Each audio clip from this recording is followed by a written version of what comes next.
안녕하십니까. 맥모닝 상담소. 저는 맹경순이고요. 또 오늘도 카톨릭 영성심리 상담소장이신 홍성남 신부님 네, 나오셨어요. 안녕하십니까? 네. 그중에도 또 많이 다니셨습니다. 제가 일러야지. 음. 어딜 다녀요? 많이 다니셨잖아요. 페이스북 보니까 뭐.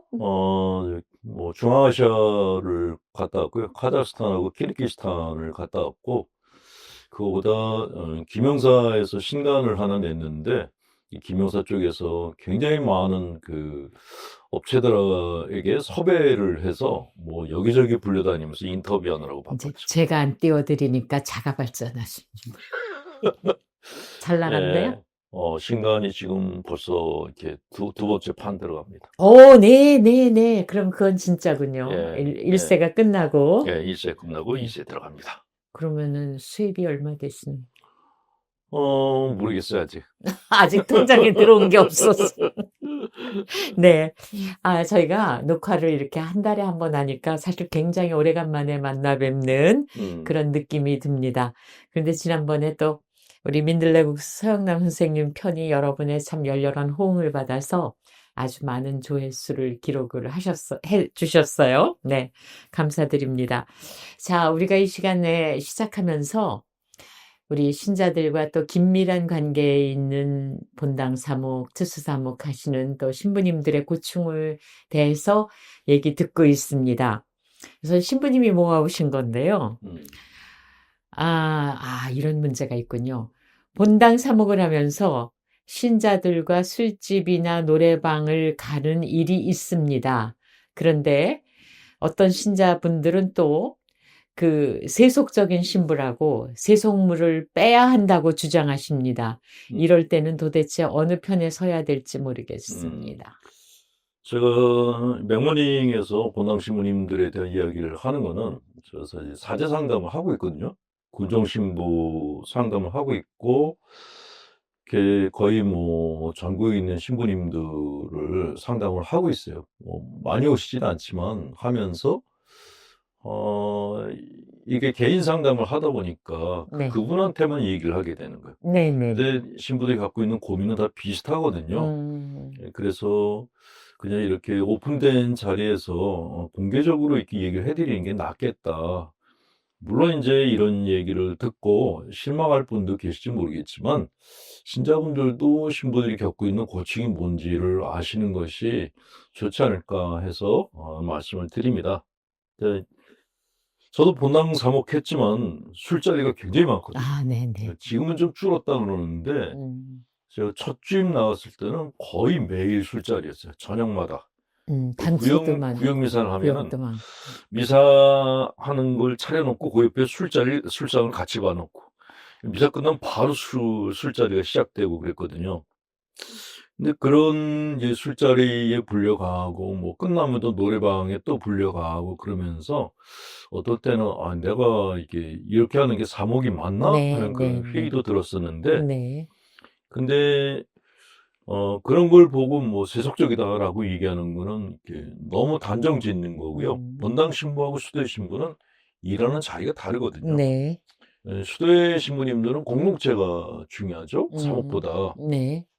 기도 생활이 중요한데, 본당 신부들은 중소기업 오너들하고 좀 비슷해요. 그래서 신자분들을 관리해야 되고 신자 수를 늘리는 게 중요하거든요. 그러니까 공동체보다는 이렇게 그 본당을 키우는 게 중요하기 때문에 사람을 만나야 되잖아요. 네.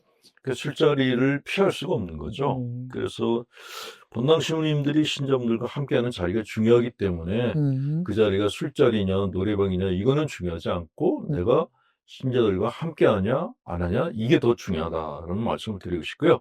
또 하나는 세속과 세상은 다른 것이거든요. 네. 세속이라는 거는 속물 근성을 말하는 겁니다. 속된 근성을 말하는 건데 그게 세상살이하고 똑같은 건 아니거든요. 그 속물 근성이라는 거는 신자들하고 논다 그래서 속물 근성이 있고 기도만 한다 그래서 속물 근성이 없다? 이건 아니에요. 네네. 그건 아니고 네. 오히려 영적인 삶을 지향한다고 하면서 속물 근성을 보이는 사람들이 적지 않아요. 음흠. 가끔 이렇게 나는 하루에 기도는 몇 시간 한다. 나는 하루에 묵주기도 몇 단 한다. 그러면서 니들은 뭐 하냐? 음흠. 이게 속물들인 거예요. 음. 그러니까 기도하는 티를 내지 말라고 주님께서 얘기하셨는데 기도하는 티를 내면서 다른 사람들 앞에서 우월감을 드러내려고 하는 것. 이게 진짜 속물근성입니다. 네. 예, 그런 사람들은 사람도 가까이 하지 않고 나처럼 살아봐라고 얘기를 해요. 네. 예, 그 자객적 성격 장애자라고 하는데 음. 그게 정말 속물근성이기 때문에 신부님께서 신자들을 아끼는 마음으로 뭐 술자리를 같이 하고 노래방 같이 가고 그런 거는 별 문제가 안 된다는 말씀을 드리고 싶습니다. 그런데 인제 그게 너무 잦다 보면은 건강에 문제도 생기고 근데 정신도 이제 쪼끔 본당에 뭐가 힘들잖아요. 문제가 있냐면요. 내 건강을 생각해서 여기는 간대 여기는 안 갔어. 아 네네네. 누구는 이뻐하고 누구는 미워해.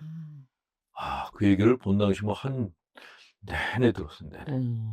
그러니까 가능하면 공평하게 다 해줘야 되니까 어떤 때는 건강 걱정도 하는데 내 건강 걱정을 하다 보면은 빠지게 되는 거예요. 그쵸. 그럼 굉장히 섭섭해요. 그러죠. 네. 단체도 골고루 다 들어가야 되고 안 들어가려면 다 안 들어가든가 들어가려면 다 들어가는 그러니까 all or nothing이지 이게 선택적으로 할 수 있는 게 아니더라고요.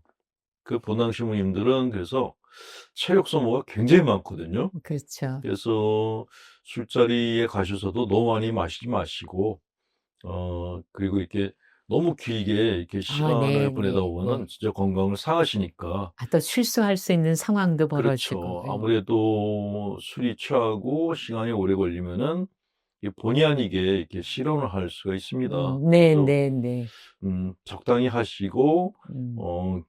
이제 "들어가야 된다."라고 음. 얘기하시고 이렇게 음. 자리를 일어나시는 게 좋지 않을까. 네. 예. 근데 우리 신자들도 꼭 신부님이 술집이나 노래방에 같이 가 줘야 가까워진다고 생각하는. 그게 굉장히 심했어요. 네. 그러니까 그 신부가 강론을 잘하냐, 기도를 많이 하냐 이거보다 우리랑 놀아주냐, 안 놀아주냐 이걸 가지고 판단을 하니까 기도도 많이 하고 강론도 잘하는데 같이 안 놀아주면은 우리 신부가 아닌 거예요. 어쩌나. 그 비교를 하는 거예요. 전임 신부님은 우리랑 놀아줬는데 새 신부님은 안 놀아주고 이게 꼭 어린애들 같아요. 네네. 예, 그 본당 사목하면서 가끔 드는 생각이 이거 본당 신부는 꼭 보육원 원장 같다는 생각을 할 때가 있었어요. 나이가 적건 많건 간에 다 나만 바라봐. 그러니까 쉽지 않아요. 그러니까 그래서 저는 본당 신부님들이 정말 저도 본당 신부하고 이제 환갑 60세까지 하고 이제 그만뒀는데 끝나고 나서 보니까 본당 신부들이 진짜 대단하구나. 체력 소모도 많고 온갖 얘기를 다 들어야 되니까 그러니깐요. 그 쉽지 안에서 또 않구나. 판단해야 될 일도 많이 생기고 그쵸. 그러니까 우리 신자들도 보육원 나이에서 빨리 좀 커야 될 것 같습니다. 자, 오늘의 상담으로 들어갈까요? 인제 맥모닝 상담소에서 여러분 어려운 일을 겪고 계신 분들의 일을 같이 의논해 드리는데 상담할 내용이 있으신 분은 저희 이메일 주소로 보내주시기 바랍니다. 자, 저는 얼마 전 남편과 사별한 50대 여성입니다. 남편이 하늘나라 가기 직전까지도 혼자인 사람이 부러웠었는데요. 막상 혼자가 되고 나니 남편 흉보는 사람 얘기를 듣게 되면 빈정상하고 화도 납니다. 시간이 흐르면 괜찮아질까요? 또 두 번째, 저는 항상 그 자리에선 할 말을 못하고 지나고 나서는 이렇게 말할 걸, 이럴 걸, 저럴 걸 하면서 후회하고 자책하는 이상한 성격이 있습니다. 나이가 들어서도 못 고치고 있네요. 너무 괴롭습니다. 제 자신을 스스로 들볶는 것 같아요. 어떻게 하면 고쳐질까요? 자, 두 가지를 짚으셨어요. 이제 자기 자신을 들볶는다도 네. 있죠. 근데 첫 번째는 인제 바깥분이 돌아가시고 나서의 음. 어떤 그런 상실감 같은 예, 거. 예. 일단 남편을 남의 편이라고 한다면서요. 네네네네. 왼수라고 부르기도 하고 그런데 그렇게 싫고 싸우고 그랬던 사람이지만 항상 옆에 있었잖아요. 네. 이게 물건이 항상 있던 자리에 있지 않고 비유가 없으면은 좀 되게 그렇습니다. 허전하죠. 네. 근데 사람은 더하죠. 사람은 이렇게 말도 하고 음, 감정도 있으니까 음. 배우자가 떠나고 나면은 그 빈자리가 굉장히 크게 느껴지는 건 그 당연하다고 생각해요. 네, 네. 그러니까 그러면 이제 있을 때하고 없을 때하고 이렇게 사람은 마음속으로 이렇게 비교를 하게 되거든요. 음, 음. 근데 없는 것보다 있는 게 낫겠다라는 생각을 되게 해요. 그럴 없는 때 딴 거보다는. 사람이 남편 흉을 보면은 네가 배불러 사는 소리야. 그쵸. 그 말이 막말하면 나온다는 그렇죠. 거죠. 네, 네. 예. 그래서 그런 생각이 드는 건 당연할 거고, 근데 이제 이런 불편한 마음이 언제까지 갈 건가? 그거는 음. 이제 심리학에서 이제 애도 기간이라고 네, 네, 하는데, 네. 나하고 이렇게 친분을 맺던 사람이 떠나면은 음. 그 떠난 사람의 자리가 내 마음 안에서 이렇게 없어지는데 걸리는 기간이 최소 6개월이라고 그래요. 네, 최소 최소. 6개월. 최소가. 그쵸. 근데 이렇게 너무나 아꼈던 사람이 죽고 나면은 굉장히 오래 간다 그러죠. 네. 부모님들 같은 경우는 자식이 먼저 떠났을 경우에는 그거는 평생 간다고 얘기를 음, 해요. 근데 남편과 자식이 다른 이유는 자식은 혈연 관계거든요. 내가 네. 낳은 자식이기 네, 네, 때문에 네. 그러니까 평생 가는데 남편은 사실 혈연 관계가 아니잖아요. 네. 계약 관계지. 음. 그래서 자식들보다는 그 애도 기간이 좀 짧다고 합니다. 네, 이게 네. 보통 6개월이라고 음, 그래서 음. 그리고 더 신기한 거는 남편이 죽고 난 다음에 나도 따라 죽을 거야 그런 분들이 6개월 후에 재혼을 한다는 그런 얘기를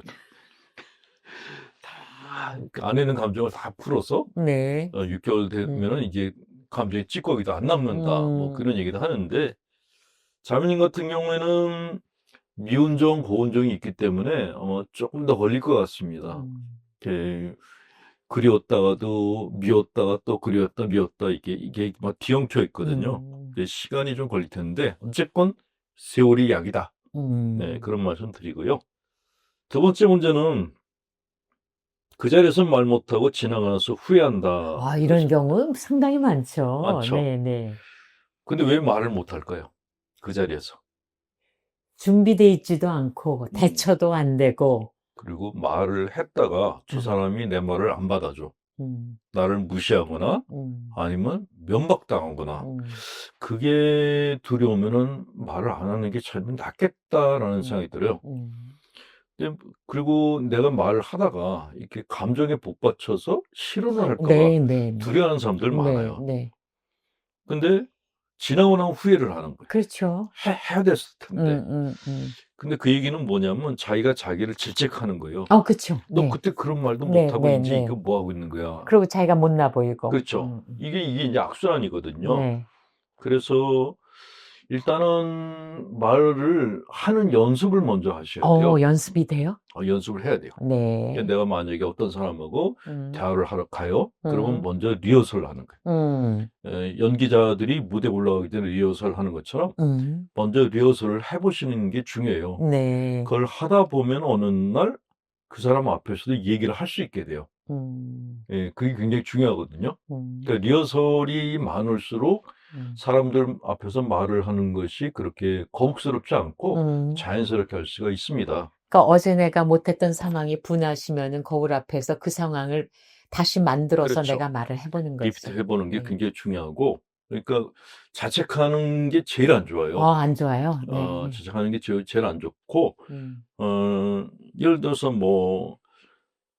아이들이 뭐 친구들하고 이렇게 싸우는데 음, 친구한테 말을 못하고 음, 그냥 울고 들어왔어. 그때 엄마가 애를 음, 갖다가 너는 입이 없니? 뭐가 없니? 그러면서 야단치면 애가 주눅 들어버리죠. 그쵸. 근데 그럴 때 애하고 음, 그 장면을 재현하는 거예요. 어, 애가 말을 하게. 근데 음, 그게 똑같이 어른들도 그런 걸 할 필요가 있다는 거예요. 리허설이 네.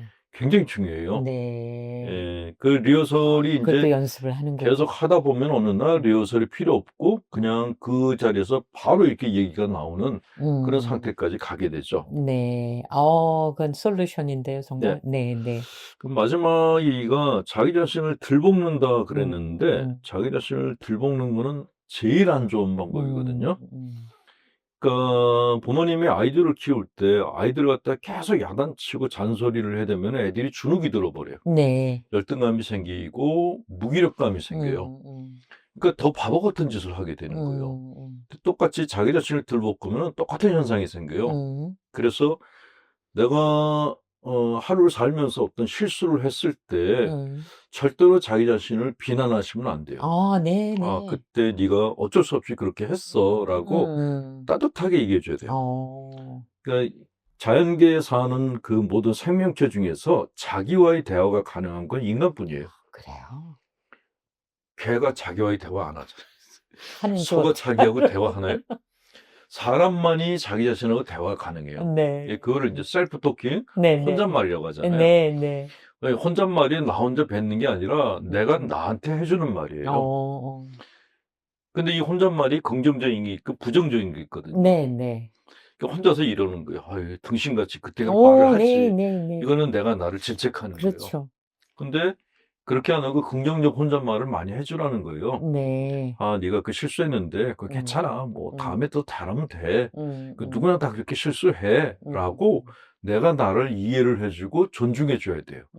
그러면 마음 안에서 자존감이 살아나요. 이 자존감이나 자신감이 살아났을 때 어떤 현상이 생기냐면은 네. 틀린 말을 안 하거나 실언을 안 하는 게 아니라 해요. 하는데 자존감이 약했을 때는 얘기하다가 실수한 얘기를 이게 계속 뇌리에서 박혀가지고 떠나질 않는 거예요. 네. 그러니까 지금 얘기를 하면서도 아까 얘기한 게 계속 생각나는 게 네. 자존감이 약한 상태예요. 근데 자존감이 건강한 사람들의 특징은 뭐냐면 실언을 하고 그 실언을 가지고 사람들을 재밌게 해줘요. 네. 제가 정치가들이 말을 하는 거를 들으면서 이 사람이 자존감이 있는가 없는가를 이렇게 판단하는 게 실언을 하고 그거를 유머러스하게 푸는가 못 푸는가로. 네. 근데 자기가 실언하고 사람들이 자기를 보고 이렇게 쳐다보는데 그냥 내가 아까 한 얘기가 그러면서 유머러스하게 넘기는 사람들이 있어요. 그게 굉장히 자존감이 좋은 사람들이라는 거죠. 근데 반면에 실언한 거를 계속 생각해. 다른 사람은 다 잊어버렸는데 끝난 다음까지 생각해. 이건 자존감이 얕다는 거죠. 그러니까 자존감이 낮은 사람들의 특징이 자기 자신을 비난하는 특성을 갖고 있어요. 자기 자신을 들볶는 거는 자기한테 전혀 도움이 안 된다. 네. 그런 말씀을 드립니다. 자, 그러니까 이 자매님은 들볶지 마시고 한마디씩 자기에게 따뜻한 말을 그렇죠. 해주는 것을 예. 연습하셔야 되고 예. 상황에 대처해서 하시는 것, 그 연습해 보시는 거. 오늘 미션을 몇 가지 주셨어요. 한번 해보시고 확실히 효과가 있나 한번 저희한테 알려주시기 바랍니다. 네, 오늘 맥모닝 상담소 여기서 마칩니다. 지금까지 가톨릭 영성심리 상담소장이신 홍성남 신부님 함께 하셨습니다. 네, 수고하셨습니다.